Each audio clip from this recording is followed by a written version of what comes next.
Olá, meu nome é Rafael, estamos aqui no Estudo sobre RPG. Hoje nós vamos entrevistar Marcelo Deodébio, né, autor, editor, né, organizador de evento Também, também, eu né, no começo eu também organizei.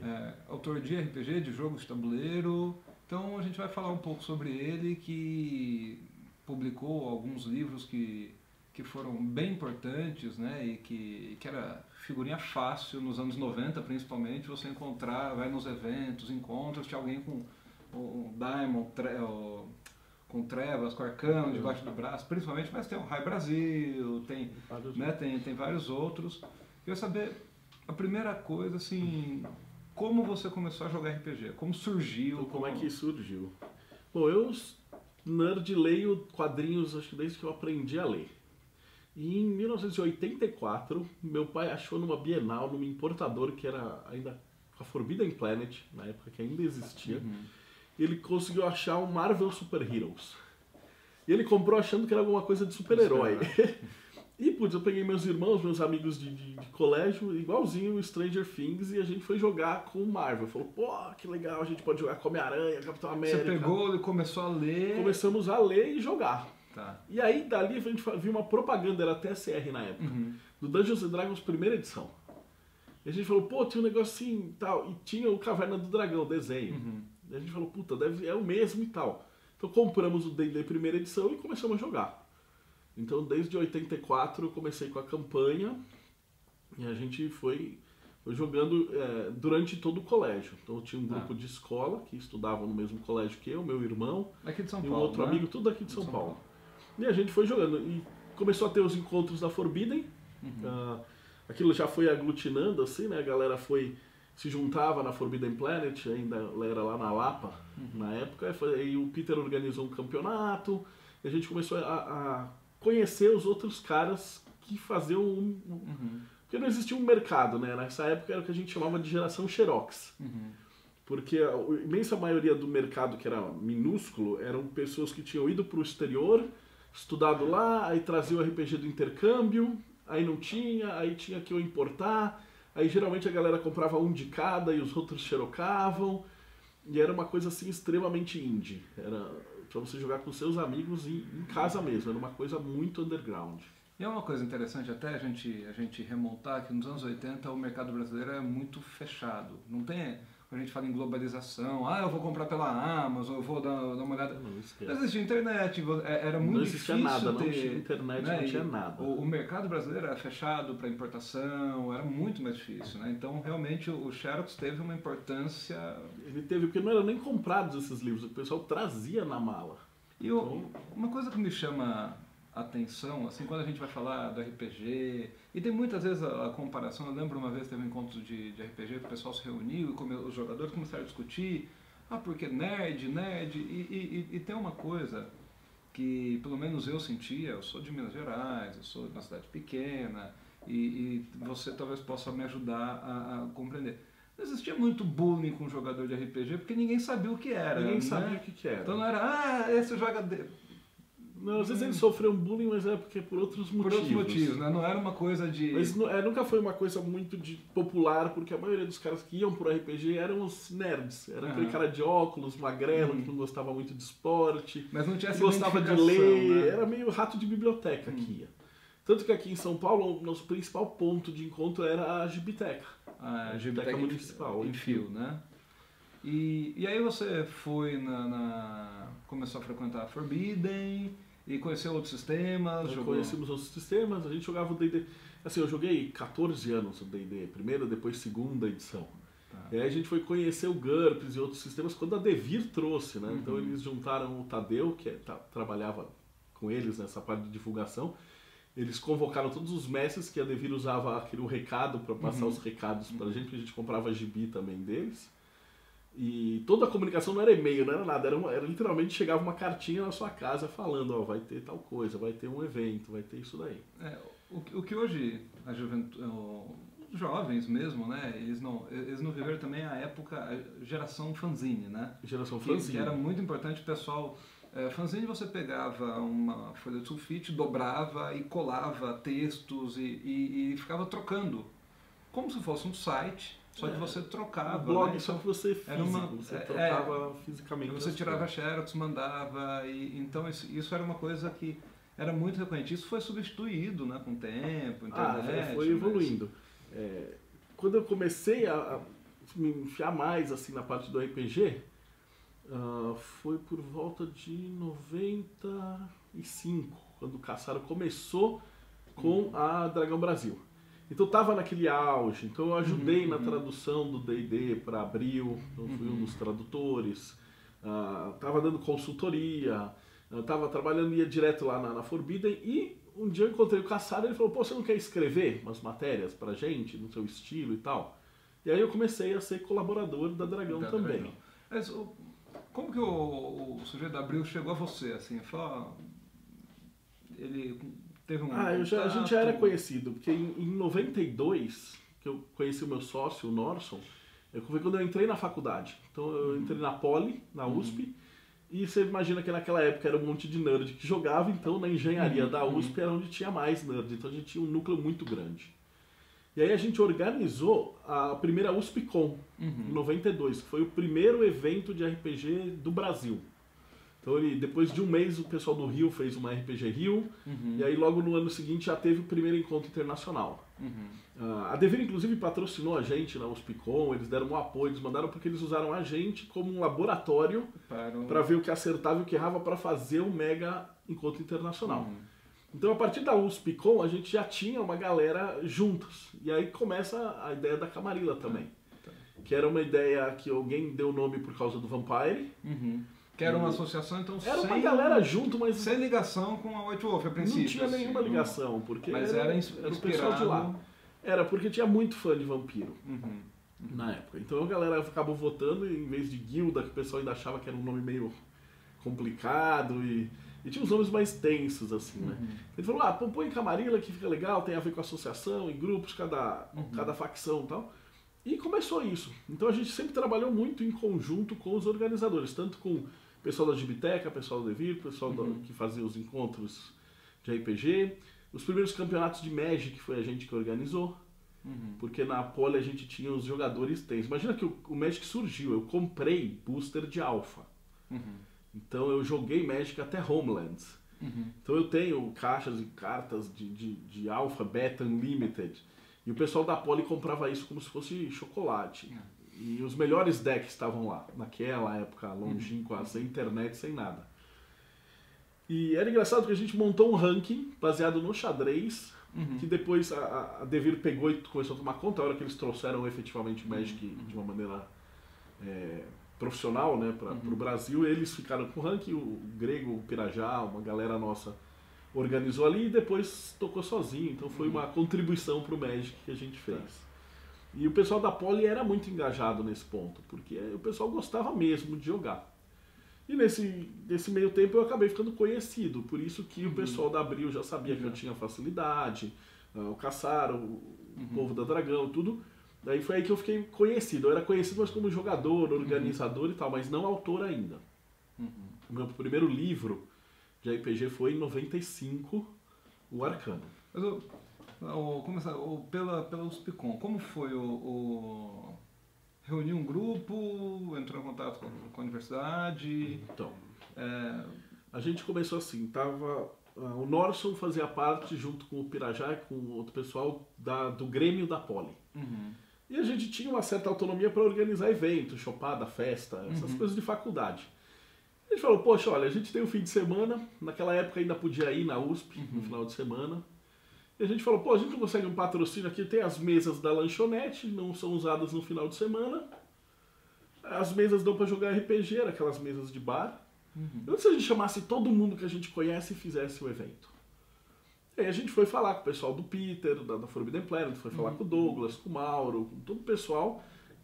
E eles adoraram a ideia. Então eles deram jogos pra gente sortear, eles usaram o recado pra gente anunciar. A gente fez cartazes, espalhou nas outras faculdades. Então ele foi muito fechado na USP mesmo, né? Então teve umas 300 pessoas. Então pra época, hoje você ia falar, pô, isso é um evento grande, né? Pela época era assim, tipo, era o que tinha. É só um comentário. Eu joguei Magic também até Terras Natais, aí eu vendi tudo pra vir a uma USPCOM. Você chegou a vir qual? A 7, a 6? Acho que quarta, quinta. A quarta, quinta era lá no Sesc. Eu não lembro exatamente onde é que era. A gente pegou, fez na Poli. Primeiro foi na USP. Depois na FAO, a Faculdade de Arquitetura. Uhum. Depois foi na FAO de novo. Depois os portões da USP foram fechados. Então você vê que as coisas que acontecem no mundo real, elas sempre estão batendo no RPG. Né? Aí a gente foi para um centro de convenção que a gente alugou, e depois o Sesc e o Sesc. E aí foi a última que teve, foi a USPCOM 7. 7 ou 8. Mas aí então, bom, USPCOM e, bom, eu lembro tinha mesas, tinha vários stands ali. A mesa, stand, loja, quadrinhos. Leilão, né? Tinha um leilão de jogos usados. Que a gente fez até um momento, aí depois o sindicato dos leiloeiros caiu de pau em cima, porque tinha que contratar um... Porque antigamente o Tadeu pegava o livro, levantava no céu de uma mesa e ficava gritando: quem dá 10 real, quem dá 20 real. E isso, obviamente, era uma coisa tudo muito feito por moleque, né? A gente tinha, sei lá, 19 anos, 18 anos. Então tava organização mesmo de amigos para amigos. Tá. E aí depois, logo depois você começou a se envolver com a Camarilha, né? Aí eu tava ajudando eles porque, como eu fazia tradução e também tinha o contato com o Cassaro, eu fazia essa ponte entre a divulgação dos eventos e a organização. Mas a Camarilha chegou a ter, sei lá, 12, 13 pessoas organizando. Ela foi se fragmentar enormemente. O pessoal teve a ideia genial também de fazer um live action que envolvesse o Brasil inteiro, que era os By Nights. Né? E aí a galera do Rio brigava com São Paulo, que brigava com o Rio do Sul. E chegava uma hora que tinha tanta intriguinha por fora do projeto que eu falei assim, putz, isso não vai funcionar.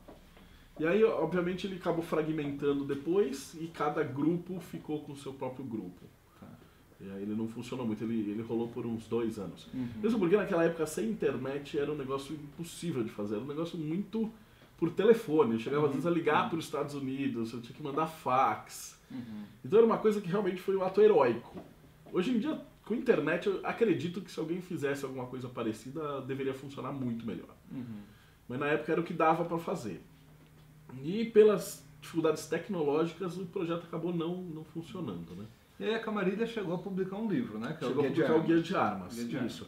Guia de Armas modernas. Modernas, pro Vampire principalmente. Mas tinha pro GURPS, a gente pegou todos os sistemas, Shadowrun, Die, etc. O Guia de Armas ele é depois do Arcano. Tá. Então o primeiro foi o Arcano. Daqui aí saiu pela Dragão Brasil. Saiu pela Dragão Brasil. Então, você começou... 1995. Então, você começou a falar que o Cassaro te chamou para começar a escrever. Isso. E aí veio a ideia do livro. Eu tava de colaborador. E aí a gente tava conversando e ele falou, pô, a gente podia fazer um RPG.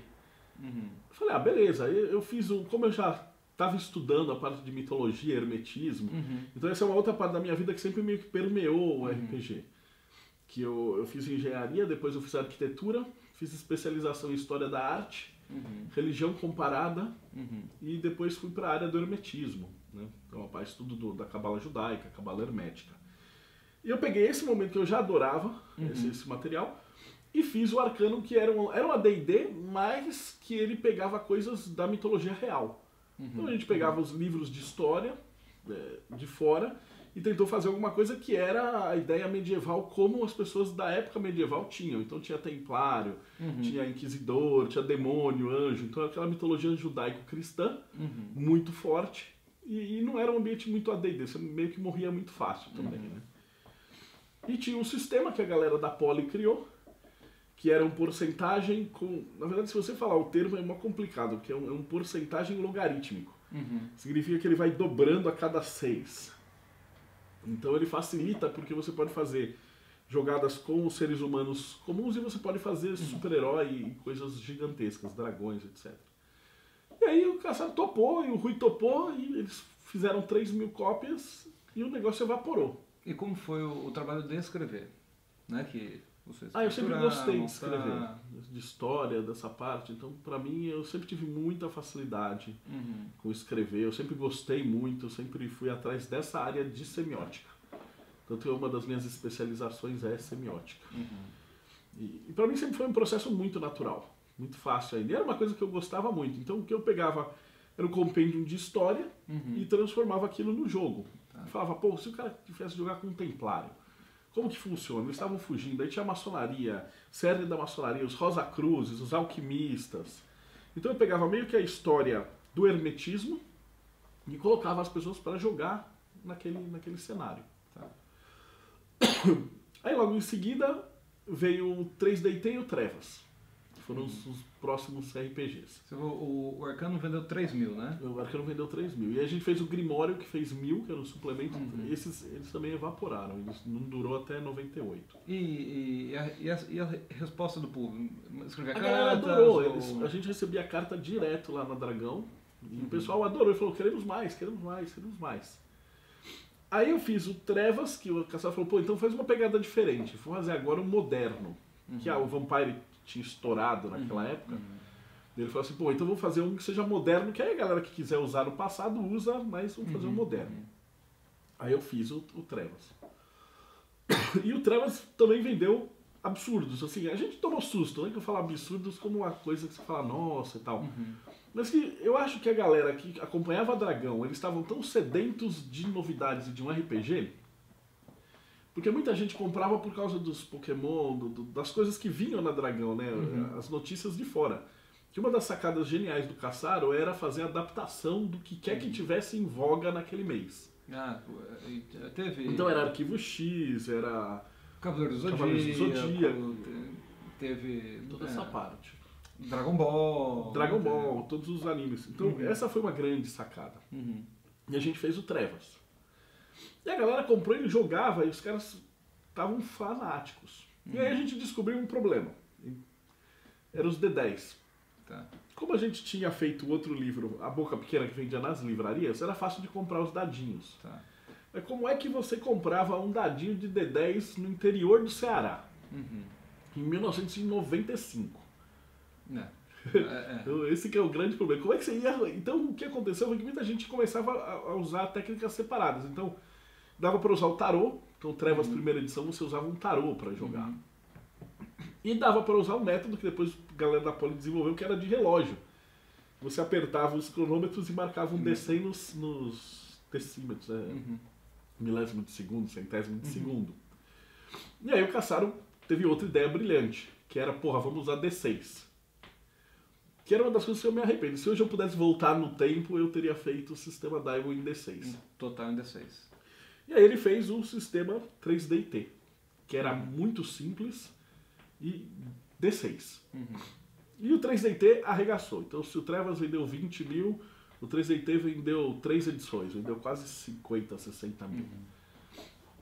Porque a galera vendia, eles tinham os dados do War, e eles conseguiam jogar, e aí ele teve um pico do Trevas, e o 3DT atropelou ele. Tá. E merecidamente, porque a sacada dos D6 foi o pulo do gato do 3DT. Mas esses 20 mil Trevas que a gente vendeu em banca foram suficientes para criar um núcleo de fãs que permitiu a gente fazer a Daimon e fazer os livros capa dura. Tá. Que até então RPG nacional em capa dura era impensável. Era o Vampiro... Só tinha Vampiro, a D&D, só os top. Vampiro, D&D e Lobisomem, né? Acho que era os pica grossa, mas Abril entra... A gente está em 1995. Abril tinha acabado de entrar com o D&D, então eles fizeram 10 mil e várias edições. Eu acho que o D&D chegou a vender uns 40, 50 mil. Em banca de jornal. Aí tinha a Dragon Magazine, que inclusive deu a treta com a Dragão, eles mudaram o nome, era Dragon antes. E Abril ficou um ano e pouquinho, tanto que depois que a Dragon saiu, o Saladino entra na Dragão. E aí nesse momento a gente conseguiu fazer o primeiro RPG nacional capa dura. E estreamos num encontro internacional de RPG e vendeu pra caramba. Então a gente criou uma base muito sólida de fã. E a parte de banca, por uma opção que era muito mais comercial e inteligente do que meramente de fã, a Dragão foi ficando com o 3DT, que era muito melhor, na verdade. Esse sistema, porque pegava os dadinhos, pegava os animes e resolvia o problema. Então, a 98, a gente já tinha o Arcano segunda edição, que era capa dura também. E a gente começou a fazer os outros. Então fez Anjos, Demônios, Vampiros, High Brasil, Templários, Inquisição, Invasão. E tem assim, grande parte dos RPGs foram escritos por você. Isso. Mas vocês começaram a abrir também espaço para autores nacionais, né? Isso, a partir de 2000... Putz, agora vai me falhar a memória, mas é o seguinte, quando a TSE... Quando o D20 apareceu e eles liberaram a licença, Tá. a gente falou, pô, que ideia genial, vamos abrir também. Uhum. Então eu não sei precisar exatamente que ano que foi isso, mas foi exatamente quando o D20 liberou, a gente falou, puta, tá. genial, liberamos também. Mas vocês liberaram... Não, a galera começou a escrever. Vocês que publicavam, né? Não, eles podiam publicar, já tinha internet nessa época. Uhum. Então a galera fazia o que a gente chamava de netbook. Ah, não, sim. A gente tem 560 netbooks. Netbooks Nenhum outro sistema, moderno, nem né? da AD&D, nem GURPS, nem Vampiro, nem Shadow, nada chegou perto de você ter 560 livros. Uhum. E a galera escrevia, fazia adaptação de Naruto, de Shurato, de aventura. Vocês colocavam inclusive no próprio site, né? E a gente estocava no próprio site, distribuía. Esses notebooks estão aí até hoje. Uhum. Depois, quando começou a ter a época de pirataria e tal, eles copiaram todos do nosso site. Também jogaram, então ele está vivo até hoje. Só tem gente jogando até os dias de hoje.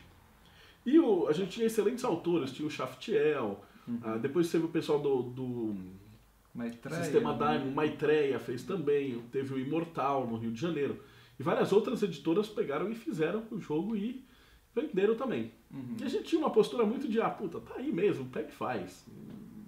Não tem um problema, não vou ficar enchendo o seu saco porque você quer vender 1000 livros de tal. Fica milionário porque cada livro que você comprar, o cara vai comprar meu guia de armas, ele vai comprar meu guia de arma medieval, ele vai comprar o guia de itens mágicos.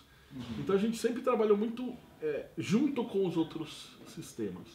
Bom, então, no começo da década de 2000, acho que a Wizards já comprou a TSR, e então eles abrem o mercado, né, para licença aberta, qualquer editora pode produzir. Vocês chegaram a pensar em produzir alguma coisa de... Chegamos, a gente publicou o Tormenta D20. Foi por vocês? Foi pela gente. O Tormenta já veio com vocês? Eles já estavam lá na Dragão e ele sabia que o dono da Dragão ele já estava causando com o Caçar, eles estavam nos atritos ali. E a gente acabou lançando uma versão D20 do Tormenta. Tá. Então nessa época, é que assim, anos 2000 para 2001, principalmente mudou, o mundo inteiro virou de cabeça para baixo. Então eles abriram a licença em 2000. Em 2001 a gente fez o Trevas terceira edição. E eu lembro que foi em setembro de 2001, porque a gente estava editorando o livro e as Torres Gêmeas explodiram. Então a gente lançou tipo 15 dias depois lá do atentado e tal. Nossa. Então foi bem nesse período. E a gente falou, tá, já que eles abriram, a gente vai abrir também. E aí ele falou, qualquer um pode escrever e publicar o que você quiser com o sistema Daimon. Ele tá core aberto.